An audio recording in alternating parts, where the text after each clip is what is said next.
continue to pour into the U.S. illegally. We're learning more and more details about where those children are sent and how much it's costing you, the American taxpayer. Fox and Friends First co-host Ainsley Earhart. She's here tonight with the details. Ainsley. Yeah, you'll be shocked when you hear these details, Sean.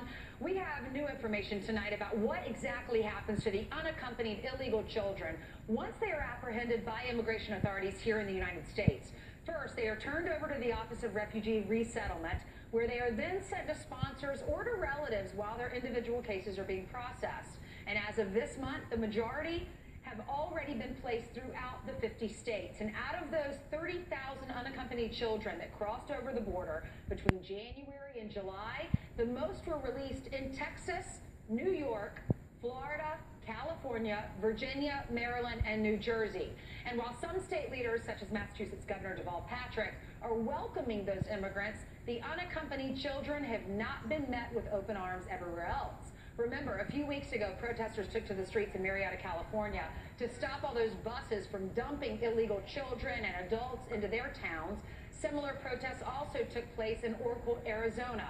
And Sean, since the federal government is still in dire need of volunteers to house these illegal immigrants, according to Breitbart.com, it is willing to pay foster families up to $7,000 a month to not only house illegal children, which you reported on earlier this month, but to also house the illegal adults in their houses as well. $7,000 a month. I know. Maybe we should take some in and that would pay my rent. Yeah.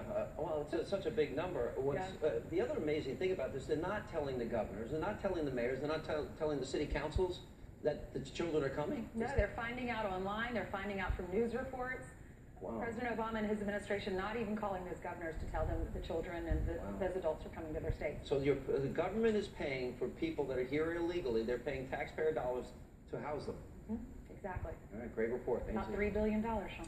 Thank you. And we're going to have more on this breaking news tonight later with Patrick Buchanan. But for